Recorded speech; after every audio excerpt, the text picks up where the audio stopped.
হাই হাই হাই হাই হাই হাই জাতীয় সংগঠন হাই হাই হাই হাই হাই হাই জয় এখন জয় এখন জয় এখন জয় এখন যুৱ ছাত্ৰ পৰিষদ অসম জিন্দাবাদ জিন্দাবাদ জিন্দাবাদ যুৱ ছাত্ৰ পৰিষদ অসম জিন্দাবাদ জিন্দাবাদ জিন্দাবাদ মন্ত্ৰী বিজু হাজৰিকা হাই হাই হাই হাই হাই হাই মন্ত্ৰী বিজু হাজৰিকা হাই হাই হাই হাই হাই হাই ৰঞ্জিত দাস হাই হাই হাই হাই হাই হাই ৰঞ্জিত দাস হাই হাই হাই হাই হাই এই সংগ্ৰাম চলিছে চলিছে চলিব এই জুই জ্বলিছে স্পষ্ট কথা অনুসূচিত জাতি যিকেইটা সংগঠনে জাতিটো বিক্ৰী কৰিব বিচাৰিছে তেখেতলোকক পোনপটীয়াকৈ সকীয়াই দিছোঁ স্পষ্ট কথা আমাৰ যে আমি অনুসূচিত যুৱ ছাত্ৰ পৰিষদে অনুসূচিত জাতিৰ ৰাইজৰ কাৰণে এতিয়াও আছোঁ আগলৈ আছোঁ সদায় থাকিম আমি অনুসূচিত জাতিৰ ৰাইজৰ কাৰণে গুৱাহাটী দিছপুৰ আমি সচলত ধৰ্ণা কাৰ্যসূচী জিলা ধৰ্ণা কাৰ্যসূচী হৈছে গাঁৱে গাঁৱে আমাৰ কাৰ্যসূচী হ'ব যুৱ সমদল হ'ব আমি দিছপুৰতে বহি থকা নাই আমি সুপ্ৰিম কোৰ্ট পাবলৈ আমি যাব লগা আমি পৰিৱেশ হৈছে আৰু আমি জাতিটোক কোনো কাৰণে যিকেইটা সংগঠনে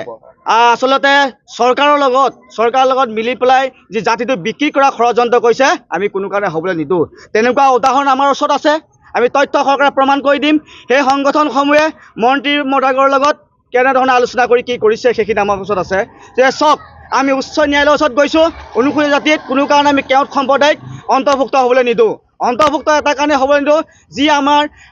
7.5% আছে ইয়াত কোনো কাৰণে আমি কেওট সম্প্ৰদায়ক আমাৰ তাত সোমাই আমাৰ এইখিনি যিখিনি আমাৰ অধিকাৰখিনি আমি ল'বলৈ নিদিওঁ স্পষ্ট কথা এতিয়া যেনেধৰণে আমি অনুসূচিত যুৱ ছাত্ৰ পৰিষদে অনুসূচিত জাতিৰ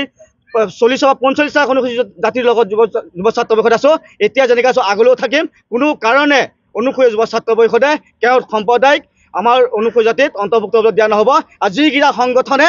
আচলতে চৰকাৰৰ লগত মিলি পেলাই কেওট সম্প্ৰদায়ক যি অন্তৰ্ভুক্ত কৰাৰ চেষ্টা কৰিছে তেখেতলোকক সকীয়াই দিছোঁ আৰু বাৰে বাৰে এটা কথা ক'ব বিচাৰিছোঁ যি আমাৰ কাৰ্যসূচীবিলাকত বাধা সৃষ্টি কৰা যিকেইটা আমাৰ অনুসূচিত জাতি সংগঠনে কৰিছে বাধা সৃষ্টি কৰিছে তেখেতলোকক সকীয়াই দিছোঁ স্পষ্ট কথা ৰাইজক আৰু অনুসূচিত জাতি ৰাইজক আৰু বিক্ৰী কৰা আপোনালোকে সেইদিন গ'ল অনুসূচিত যুৱ ছাত্ৰ পৰিষদে অনুসূচিত জাতিৰ 40 বা 45টা অনুসূচিত জাতিৰ লগত আছে এতিয়া যেনেকৈ আছোঁ আগলৈও থাকিম আমি উচ্চ ন্যায়ালয়ত যে কাষ চাপিছোঁ 2টা দিনৰ পিছত আমি জল পটকে অসমৰ ৰাইজক দেখাই দিম যে অনুসূচিত যুৱ ছাত্ৰ পৰিষদ অনুসূচিত জাতিৰ ৰাইজৰ কাৰণে যে কেনেধৰণে কষ্ট কৰি পৰিশ্ৰম কৰি আছে অনুসূচিত জাতি যুৱ ছাত্ৰ পৰিষদ যেনিবা অনুসূচিত জাতি কোনো কাৰণে কেওট সম্প্ৰদায়ক অন্তৰ্ভুক্ত কৰা নহ'ব কেওট সম্প্ৰদায়ক অনুসূচিত অন্তৰ্ভুক্ত কৰা নহ'ব কেওট সম্প্ৰদায়ক অনুসূচিত অন্তৰ্ভুক্ত কৰা নহ'ব এই জুই জ্বলিছে আমাৰ সংগ্ৰাম চলিছে